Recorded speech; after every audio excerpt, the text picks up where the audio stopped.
So today we're going to look at cold stratifications, and my main focus is going to be on our native seeds. Some of us gardeners aren't a fan of this cold weather as we're transitioning from this winter to spring, but actually a lot of our native species benefit from these conditions, and it helps them overcome our seed dormancy. So this seed dormancy is caused by physical, chemical, or actually both types of barriers. So the seed dormancy really helps keep these seeds from germinating until we get those perfect conditions for those seedling survival. So really briefly, I'm going to go over the process of scarification. So this involves wounding the seed, and it's usually used to overcome that dormancy. Some of the seeds may have a thick or waxy seed coat, and we can do a couple different methods that kind of mimic things in nature, like rubbing or these freezing thawing cycles. So in one case, we can use sandpaper, a file, or even nail clippers. The whole point is to physically remove a portion or nick or injure that seed coat so we can then get our water to imbibe in the seed. And also, some of our species with really thick or hard seed coats actually need to go through a hot water bath or even sulfuric acid to scarify that seed. So next, I'm going to focus on stratification. So stratification, we're just exposing that seed to cool and moist conditions. So think about nature, what that seed is going to go through in nature. These conditions really mimic what happens with the cold and freezing thawing cycles we have. This helps actually break down our chemicals called dormants. So these dormant chemicals actually is what keeps these seeds from germinating. So there's all kinds of different methods for cold stratification. It can just be with cold itself. It may need to have a combination of cold and moist conditions.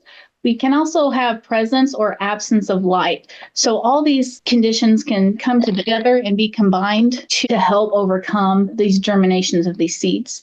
So as a general rule, about 40 degrees Fahrenheit for 2 to 3 months is sufficient to start these seeds.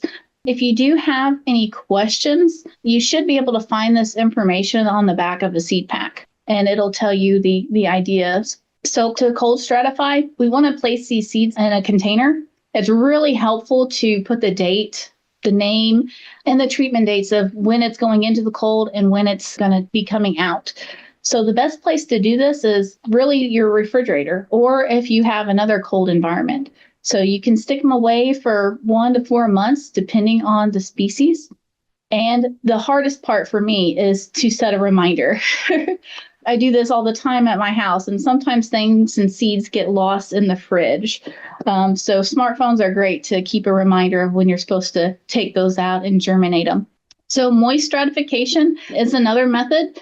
Not all seeds may require this, but really the big difference is instead of just keeping the dry seeds in the container, we're just adding a moist potting mix. The key here is to keep that potting mix moist, but not soaking wet, and to check on it every once in a while to make sure it doesn't dry out. So that's kind of more of a technical method and more controlled method to stratify your seeds.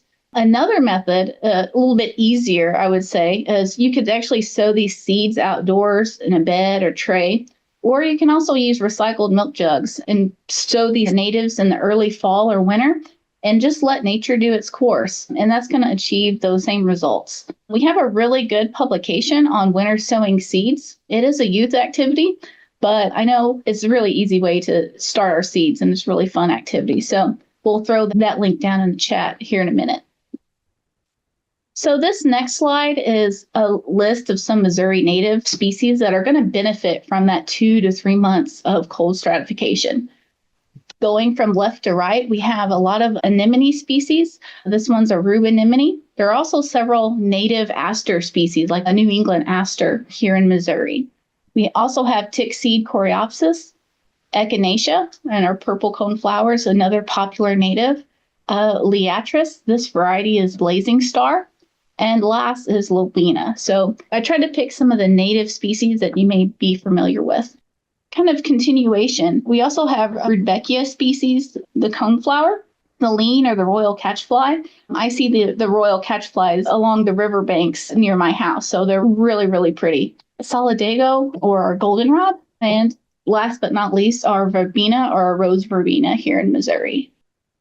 So my last slide that I want to talk about is some of our natives that are in the legume family. So touching on these actually need a combination of both scarification and moist or cool stratification to really get the most out of and be most effective for their germination rate. So these legumes have a really hard seed coat. Sometimes we may have to nick those or sand or even do a boiling water method to get them to germinate. So a couple species you might be familiar with is Baptista. And also, as seen in this top picture with those light purple and bluish blooms. And another one is Circe canadensis or Eastern redbud.